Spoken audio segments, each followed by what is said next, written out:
Hello, Allegheny Astronomy class. I'd like to introduce you to your new TA. This is Bella, the cat, coming to you from our living room. So, I hope you all had a good spring break. We are going to pick up where we left off right before break, and I'm showing you the schedule here. This is today's lecture, Wednesday, March 25th. I'm actually recording this a few days before then. I may even post it on Sakai before then so that you can read it at your leisure. But this is the material that we're going to be covering today. And as usual, I'll start by looking at the astronomy picture of the day. This one is actually from 2019, and it shows a globular cluster. This is M13. It's a beautiful cluster, has hundreds of thousands of stars in it. And as we've been learning about, we could plot the positions of these stars on a Hertzsprung-Russell diagram. And that's exactly what's done for us here in the left, or the lower right rather, side. The vertical axis is a measure of the brightness in magnitudes. The horizontal axis is a measure of the color. We've got a B magnitude minus an R magnitude. And that means that in the end, the blue stars will be more on the left, and the red stars will be more on the right. And this is the main sequence as we've been learning about. This is going up to the red giant branch, the tip of the red giant branch. There are also some blue giant stars. And in the last chapter, chapter 12, we learned about these groupings of stars, but we haven't yet tried to explain why they are that way or how the stars evolved from one of these evolutionary states to the next. In chapter 13, which we're just about to start today, we will be discussing these things. And we will talk about, right now actually, the importance of this so-called turnoff point. You see how the main sequence kind of ends and then the stars turn off and head over to the red giant branch? That's actually a chapter 12 topic, and it'll be the last thing that we'll say from chapter 12 before we move on to chapter 13. But what we have here is an interactive figure, and it's showing us the positions on a Hertzsprung-Russell diagram of stars in some hypothetical cluster. Now this cluster is only 100,000 years old, so it's just been born. Remember, the stars in this cluster all form around the same time out of the same gas nebula. And we'll go ahead and we'll hit play down at the bottom. And what we see is that as time goes by, the most massive of these main sequence stars, which are the ones in the upper left, they leave the main sequence. They'll go on to other stages of evolution. At this point, 10 million years have elapsed. If we let a little more time go by, now 200 million years, you see more and more and more stars have left the main sequence. But it's these ones in the upper left that leave first. And if you go into billions of years, you work your way all the way down towards the lower portion of the main sequence. So what we're seeing here for the first time is that the location of this so-called turnoff point is going to be tied to how old the cluster is. If the turnoff point is up high on the main sequence near the upper left, then it's a young cluster, and as it works its way down, we're getting to older and older clusters. Now, what we can do here is we can run computer models of how stars evolve. And what we can show is this line representation. The formal name of it is an isochrone. Iso means same. Chrone refers to time, like Cronus. And so this shows the positions of the stars on a Hertzsprung-Russell diagram in our model all at the same time. And if we hit play again, we can see how that isochrone changes shape over time, right? And we can take this a step further and maybe put in some actual observed data. And so now we can say, okay, we've made our computer model. Here are the observed data. How long do we have to let our computer model evolve for before we match the data? I almost got it. Went a little bit too far. Let's see. It looks to be about 60 million years. So what we've just determined is that the Pleiades star cluster, that cluster you know so well in the back of Taurus the Bull, is about 60 million years old. Or you could take a globular cluster, in this case M67. Today's astronomy picture of the day was M13, and that globular cluster is about 12 billion years old. What about M67? Let's find out how old it is. We evolve our computer models further, and bam! It looks like M67 is about 3 billion years old. And so you can do this for all kinds of clusters. What you find is that the open clusters are younger than the globular clusters. The globular clusters are typically billions of years old as 13 billion years. The universe, as we'll discuss later in the course, is thought to be about 13.8 billion years old. So the globular clusters are almost as old as the universe itself. It's some of the oldest stars in the entire universe. We've got about a few hundred globular clusters in the Milky Way galaxy, mostly in the halo surrounding it, and other galaxies, of course, have globular clusters as well. So here is an image of M2. It's a globular cluster. A photograph of it, the photograph of it that's being shown here was taken on the deck of Newton Observatory at Allegheny College by Allegheny students that were in the astronomy club. And here are the data for the Hertzsprung-Russell diagram of that same M2, right, as taken from your book. And you can see the main sequence, you can see the turnoff point, and from the location of that turnoff point, you can tell that clusters like M2 are on the order of 10 billion years old, 10 to the 10 years.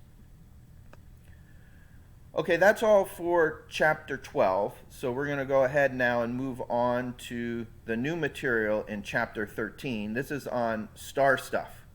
The title of this chapter is making reference to Carl Sagan's quote that we're all made of star stuff, that we are a way for the cosmos to know itself. And so this is a deep idea here that when you get down to it, humans themselves are made of elements that are forged inside of stars. After the Big Bang, there's only hydrogen and helium and just trace amounts of heavier elements. So anything other than that was made in a star. The iron in your blood, the oxygen that you breathe, these things are made inside of stars. In chapter 12, we talked about sort of observing stars, seeing what we could know just by looking at them. In chapter 13, we're now going to talk in more detail about how stars evolve, what they become in different stages of their evolution, what is the end product of stellar evolution, and how do different generations of stars be born from the expelled gas of older generations of stars. So stars form, not surprisingly, in star-forming regions. The interstellar medium, as the name implies, is the material, the gas, the nebula between the stars. And so in dense enough regions of the interstellar medium, gravity can overcome the outward pressure and the portions of the cloud can collapse down to form stars. I'm going to show you a beautiful visualization which is now probably getting close to 15 to 20 years old, that was made by Matthew Bate and collaborators. It actually uses a smoothed particle hydrodynamics code, the same kind of code that my students and I use to do simulations of colliding stars. But here, rather than colliding stars, the scientists are taking a gigantic molecular cloud and allowing it to collapse. Now, I say gigantic. It's about 50 solar masses and 1.2 light years across, which is big, of course, but actually it's small insofar as real-life molecular clouds go. The reason for the smallness of this, frankly, was computational resources. This was a very expensive simulation to run. It took on the order of a year to run, and during that year there were many different computers that were being dedicated to the calculation all at once. And the computers had to share information with one another. it took up a large amount of resources. The cloud that we're going to start with here is going to start out as being spherical, and it's going to collapse under its own weight. In the initial conditions, there's a little bit of randomness which has been given to the motion of the gas. And that random motion tends to then make some of the regions become a little more dense, some of the regions become a little less dense, and those more dense regions will collapse under their own gravity to become denser and denser and denser. And those densest regions then can get hot enough that stars are born inside of them. So let's go ahead and watch this cluster of stars being formed. Here we start to see some of that lumpiness that I was talking about. Notice that in the upper right, we're showing the amount of time that has passed. So at this point, it's nearly 25,000 years. We're also giving you an idea of the size. This box is about 40,000 astronomical units across. And the colors here are representing what are known as column densities. Column densities are masses per area. What you can do is imagine taking the fluid and smashing it down onto the plane of the sky. And then in each little cell that you choose on the sky, you imagine how much mass is in there and divide by the area of that cell, and you have the column density. So if you see whites and yellows, you're on the higher column density side, and the reds down to black ultimately is on the lower column density side. It says here we have radiative feedback. Different versions of the simulation were run. Radiation is what we're referring to when we say radiative. And when stars form, they start to radiate, and their radiation can affect the gas that's around them. And in this particular calculation, that feedback mechanism of the radiation was taken into account. So we'll continue the simulation here, and you can see that these lumpy regions are becoming more lumpy. Time's been paused, and we're orbiting around and now zooming in on a portion of the nebula. And you can look at some of these regions like this one here. Those are regions where stars are going to be forming. And it's not hard to imagine disks forming around these stars now either. I mean, you can see it here. It's also opens up your mind. Look at this binary multiple system that's being formed here. It opens up your mind as to these star forming processes. They're very dynamic. It's not like you just have a single gas cloud that collapses down and make one star, right? This is typically how stars get made, in bunches, in clusters like this. There goes one getting shot off after a close gravitational interaction.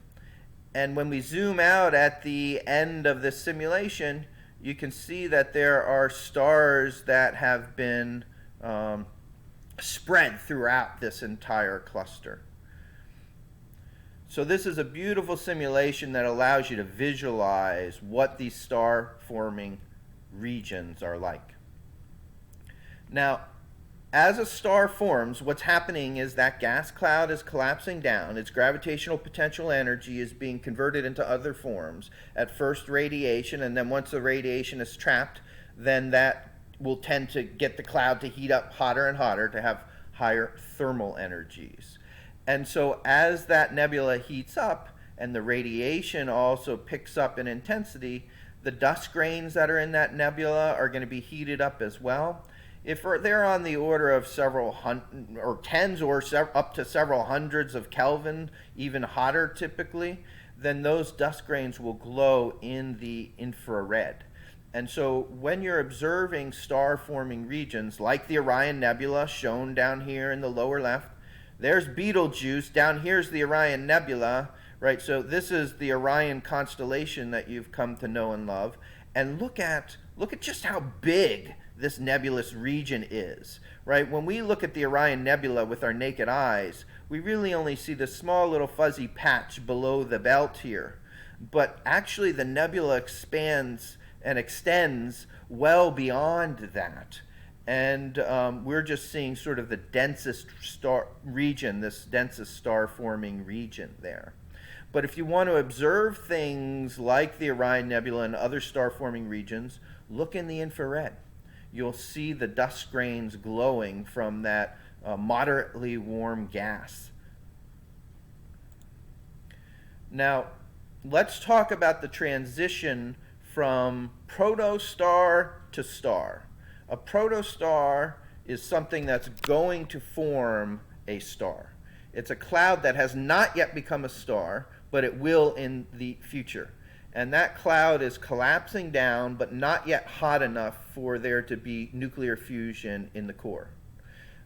As it gets hotter and hotter and hotter, at some point it gets hot enough. What's hot enough? Typically around 10 million Kelvin for hydrogen to fuse into helium. And at that moment, we say a star has been born. It takes on the order of 50 million years for a gas cloud to collapse down and form a star that's like our sun. If we're talking about stars that are more massive than that, it actually happens more quickly because the gas cloud's more massive and gravity is able to, there's more gravitational pull inward and the whole process plays out more quickly. Lower mass stars and objects take longer to form. But it's a long time compared to human life scales, but a short time often compared to how long these stars will end up living, that is, fusing hydrogen into helium and then going on to later stages of evolution.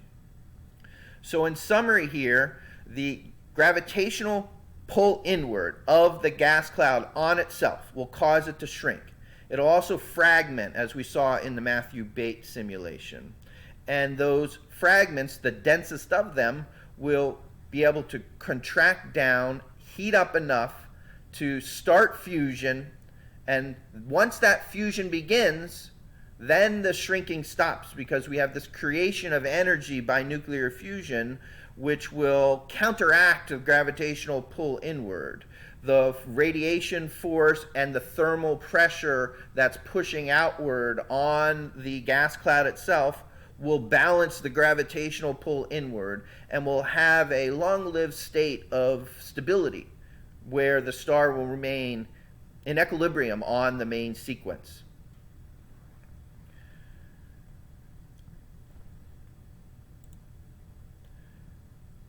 Now, there are all different masses of stars that get born. It depends on the details of the nebula that's collapsing, how much mass is within it, for example. And what you find is that low mass stars are a dime a dozen, so to speak. They're just made in plenty.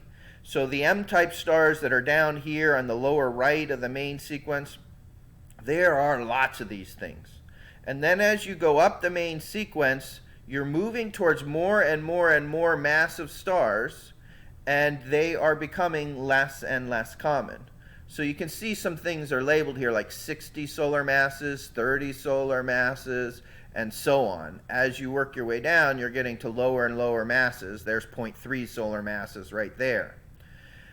And so the high mass stars are much more rare. The low mass stars are much more common. There is an upper limit on the mass that a star can have. It's around 150-ish solar masses. And the reason for this upper limit is because if you tried to put more mass onto a star that was already, say, at this limit of 150 solar masses, then it would create enough additional radiation from that extra mass, right? It would compress the star enough, it would get hot enough in the center, the fusion rate would go up enough that there'd be more radiation coming outward that would blow off the outer layers of this star. And so you try to put more mass on, but it just gets blown off by the extra radiation. And that's the reason that you have this upper limit of 150 solar masses.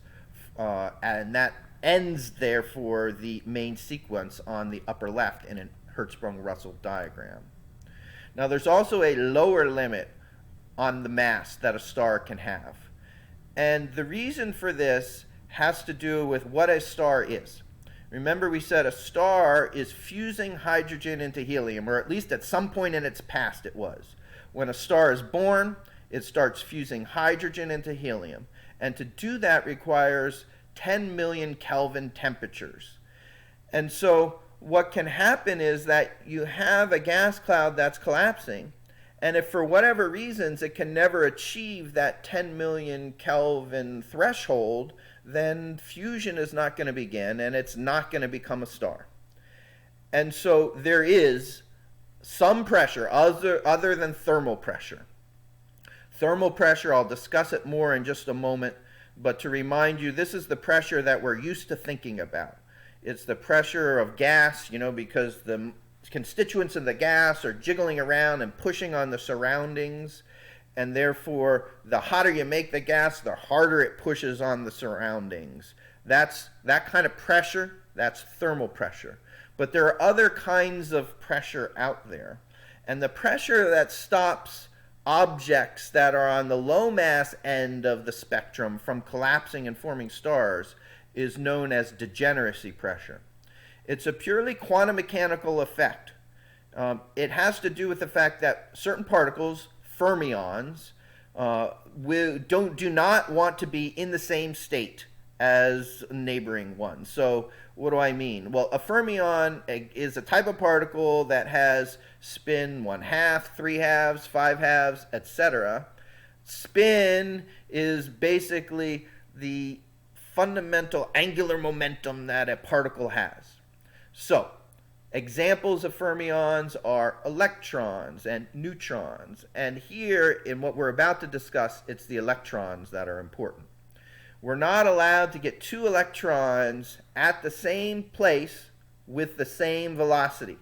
And the closer you try to get the two electrons, the more their velocities have to differ in order for them to obey this law of quantum mechanics. You can get two that are close together if you have one spin up and one spin down. That corresponds to them being in a different state. But if the two electrons have the same spin, then they have to have different speeds if they're near the same location. So as you have this collapsing cloud and the electrons within it are getting closer and closer and closer together, this degeneracy pressure becomes important. And it's in fact more important for low mass stars or objects than it is for high mass stars. And that may seem counterintuitive, but the way that it works is that low mass objects are actually more dense than high mass objects. And you might say, well, that seems strange because, a low mass object is not as much mass, and density is mass over volume. So if you don't have as much mass, shouldn't that mean that it's less dense? No, because the volume is so much smaller for the low mass objects. So even though they have less mass, their volume is proportionally much smaller, and as a result, their mass is much higher. And so if you decrease the mass of a gas cloud, a protostar or proto object, celestial object, I don't want to call it star because it may not become one, if you decrease its mass by a factor of 10, its density actually gets larger by about a factor of 100. And so as we get towards the lower mass range, what we find is that the density is big enough that the cloud can no longer collapse. But it's degeneracy pressure which is stopping the collapse from proceeding. And if the collapse cannot proceed, the 10 million Kelvin temperature cannot be achieved, and you don't have a star being born. So I told you that I would mention thermal pressure again. We'll do it here now. Thermal pressure is something quite different. Remember, when we heat up a balloon, for example, the gas within it, the constituents move around more quickly. There's more pressure on the rubber sheath that makes up the balloon, and the balloon would expand. And that's not what's playing a role here on the low mass end. If you have objects which are less than 0.08 solar masses, instead it's the degeneracy pressure which is going to halt the contraction before the 10 million Kelvin temperature can be achieved. So what do you call these objects that are failed stars, so to speak? Objects less than 8% the mass of the sun? You call these brown dwarfs. If you go down to low enough masses, Next would be planets. But brown dwarfs are on the order of a few percent of the mass of the sun, and planets are on the order of 1/10 that amount or less. So brown dwarfs, they do glow. In the infrared, they're very easy to pick out, but their energy source is not fusion. Instead, their energy source is from their gravitational contraction of the protocloud that formed them, and their continued gravitational contraction as they exist. So if you look for brown dwarfs in the Orion Nebula, there are slews of them. And again, you look for these in the infrared. They're on the order of hundreds of Kelvin up to perhaps 1,000 or so Kelvin, or slightly more than that. And so those temperatures peak in the infrared, and so those telescopes that observe in the infrared are ideally suited for studying these kinds of regions. Each one of these little circles here is identifying a brown dwarf in Orion Nebula. There are slews of them, and that's consistent with what I mentioned earlier about how there are very few high mass stars, and then as you go down to the lower mass stars, there are more and more of them, and as you go down even further to now the brown dwarfs, there are even more of these. So to review, the highest mass stars in the upper left on the main sequence are about 150 times the mass of the sun. And as you work your way down to the lower right of the main sequence, you get to the lowest mass stars, about 8% the mass of the sun. Above 150 solar masses, radiation pressure would blow off any additional mass. Below 8% the mass of the sun, the star is too dense to allow it to collapse down and get hot enough. The high density causes degeneracy pressure to prevent the star from getting hot enough to sustain fusion. Now, in what we're about to discuss, we're going to talk about how stars evolve. They start on the main sequence, and then they're going to go on to later stages of evolution.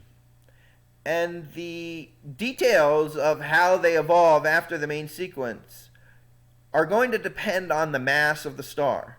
And so we'll break this up into three regions. Today we'll mostly be talking about the low mass stars. These are stars like our sun. These are stars less than 2 times the mass of the sun.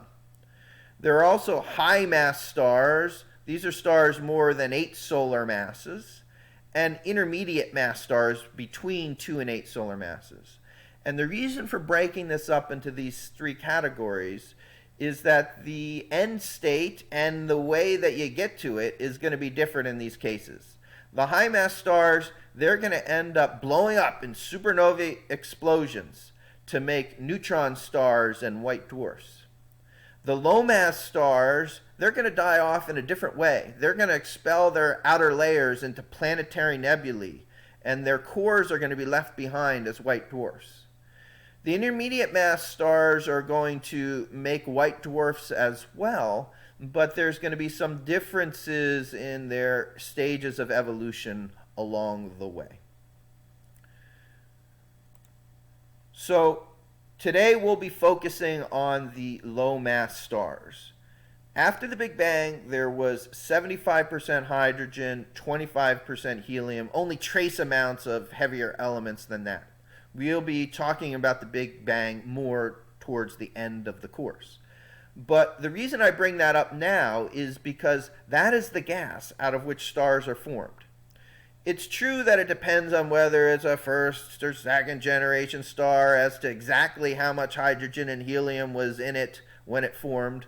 Our sun was not one of the very first stars that was formed, so it's got a little bit less hydrogen in it than stars that formed right away. But the idea is that stars like our sun form somewhere around 75% hydrogen, 25% helium at the beginning. More precise numbers for our sun, 73% hydrogen, represented by this bar, 27% helium. That's just when that protocloud collapses it down and fusion has turned on in the core, and we haven't yet converted any hydrogen into helium, but we're about to. So the star is going to maintain its location with only a small variation in position on a Hertzsprung-Russell diagram while it's on the main sequence. The fusion is going to be happening all in the core, and while there's fusion in the core, the outer layers are just going to remain inert. They'll maintain that 73% hydrogen, 27% helium breakdown. Now, higher mass stars, we'll see, are going to live for shorter amounts of time on the main sequence. Lower mass stars than the sun would live for even longer amounts of time on the main sequence than the sun. In any of those cases, once the hydrogen fuel in the core is exhausted, then the star will be leaving the main sequence.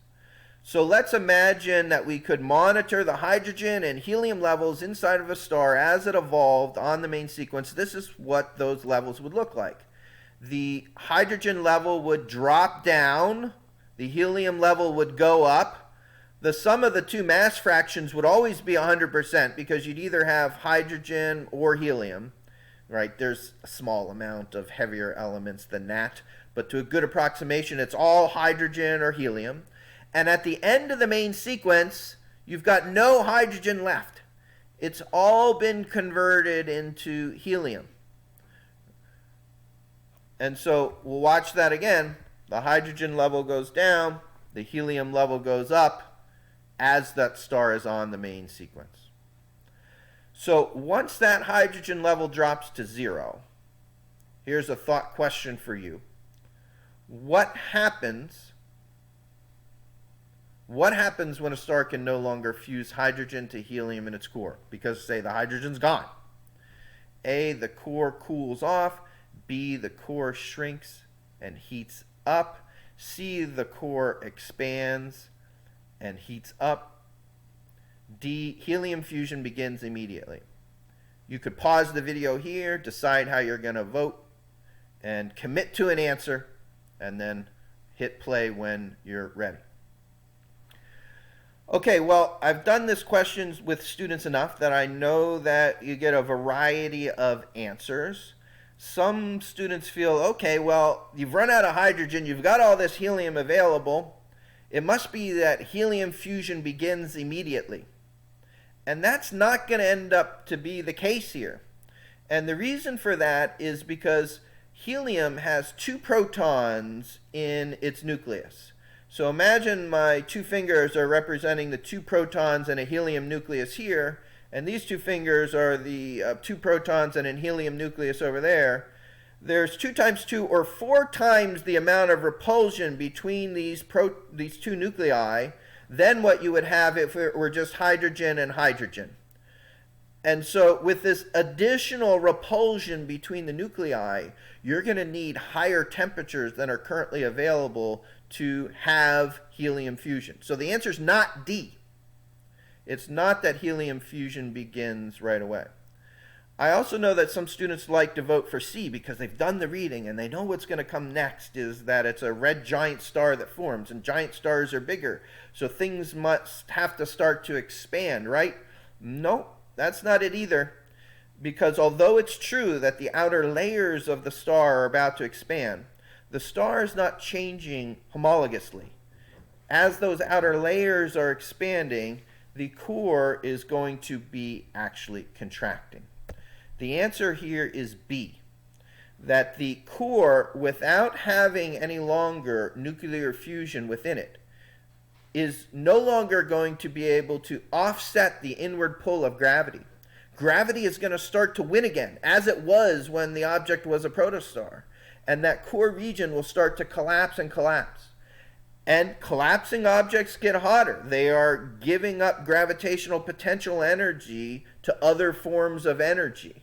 So it's not A, the core is not cooling off as it collapses. As it shrinks, that core is going to get hotter and hotter and hotter.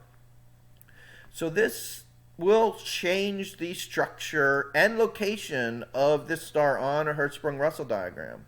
We have now what we could call a broken thermostat. While the star was on the main sequence, we had a thermostat.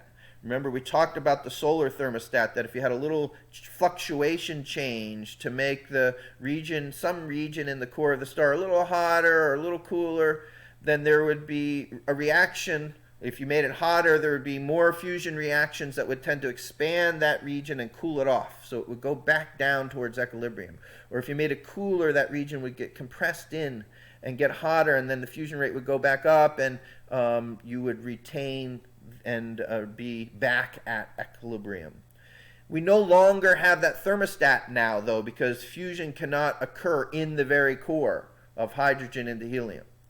So what's going on here is that on the main sequence, this is what your star looks like. You've got a core where there's hydrogen burning in the center, in that core, and outside of that you have inert hydrogen and helium. There you have a good old fine thermostat.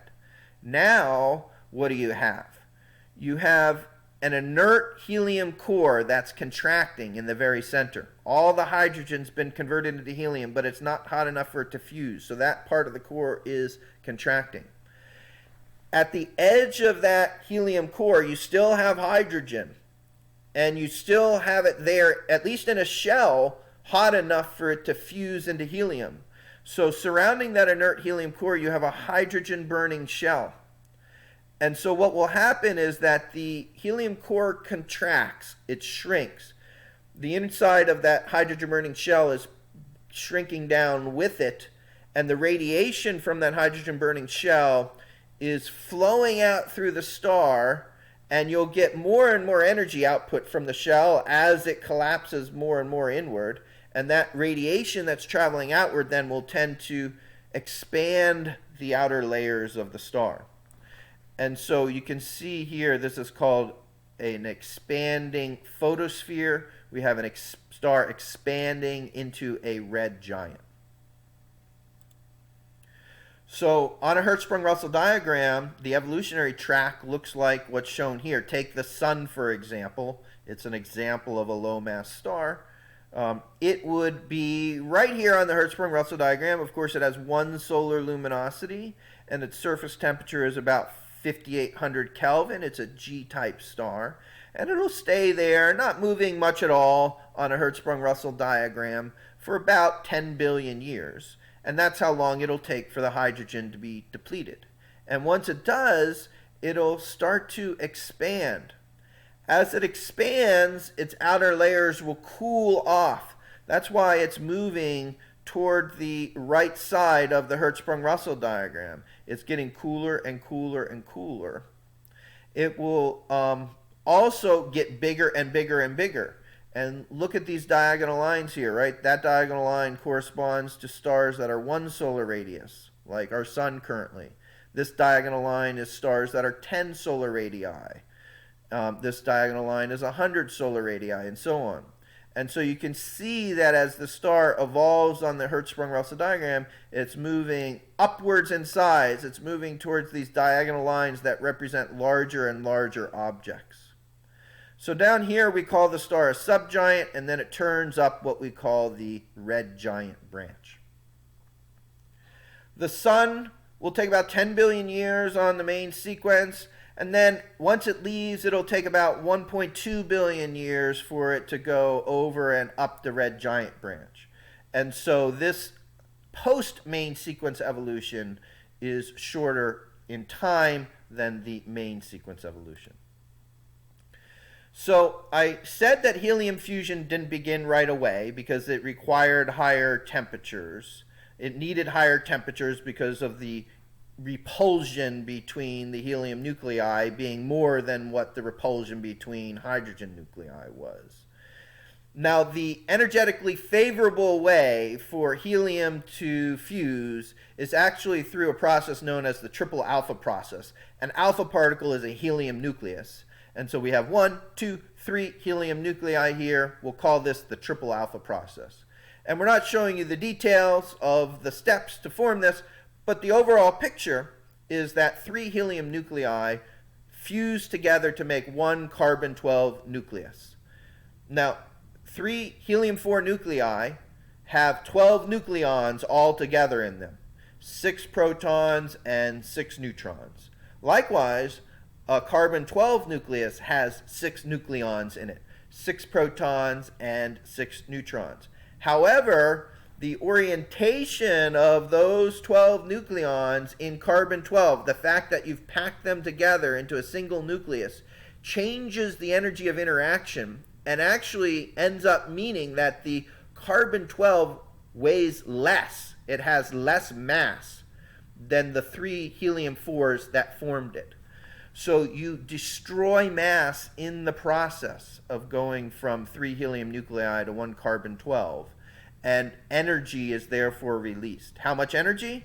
Well, remember E equals mc squared. So if you destroy an amount of mass m, you multiply by the speed of light c squared, and you get how much energy then would be released. Most of that energy is going to be in the form of radiation. Some of it will be in neutrinos.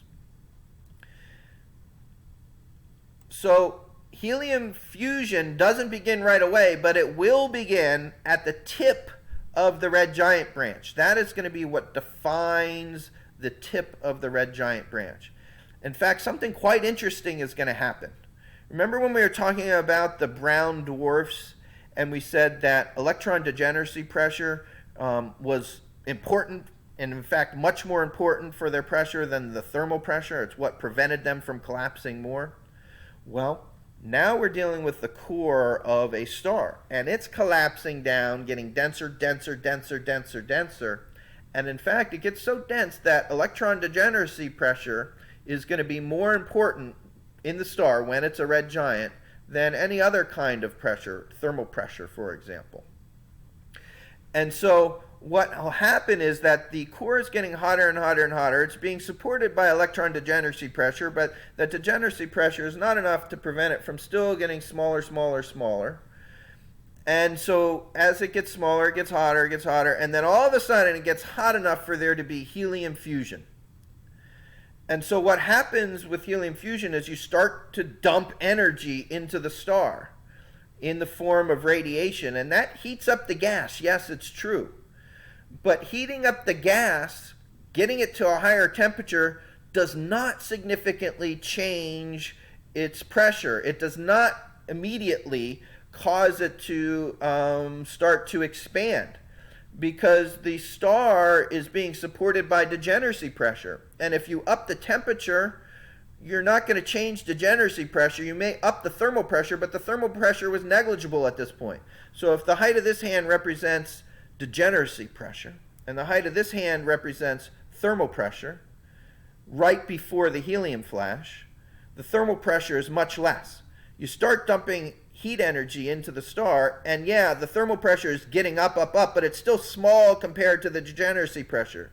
So it gets hotter, hotter, hotter, which makes the fusion rate go up, up, up, and the fusion goes faster, faster, faster, dumps more and more energy, and it gets hotter, hotter, hotter. Eventually, the thermal pressure becomes comparable to the degeneracy pressure. And then it even becomes more important than the degeneracy pressure. And at that point, additional energy input helps to then increase the pressure enough that the star starts to expand. But during this stage where the thermal pressure is increasing, you have a skyrocketing, a runaway process for the fusion. And in the matter of just a few seconds, you can make these fusion rates be 100 billion times larger than what they were previously.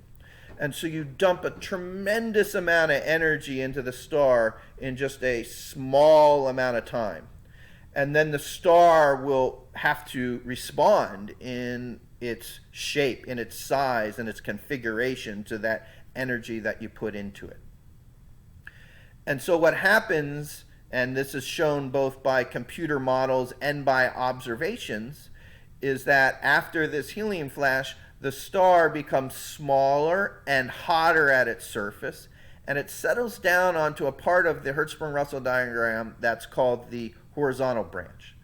And it's called the horizontal branch simply because it's horizontal on a Hertzsprung-Russell diagram. And so if you look here, all of the stars here on the horizontal branch, they all have about the same luminosity. Where they end up depends on details of what the mass of the star was before the helium flash, how much mass loss there is during the helium flash, but they all end up with about the same luminosity. These are the models over here. These are the data over here. And you can see that the data fit the models. You've got your main sequence, you've got stars that are subgiants, then you got the giants. These stars right there are just about to undergo the helium flash. They're at the tip of the red giant branch. And then after they leave the red giant, they go down to this horizontal branch. So these are the horizontal branch stars. The horizontal branch stars are fusing helium into carbon in their cores, right? It's analogous to the main sequence, but on the main sequence you have hydrogen being fused into helium in the core. On the horizontal branch you have helium being fused into carbon in the core. So this is a cutout of the core of a helium burning or horizontal branch star. What you have now is no longer an inert helium core. Instead, you have helium fusing into carbon. And around that, you still have hydrogen fusing into helium.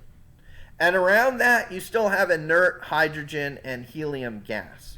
So the star is going to have these three main regions.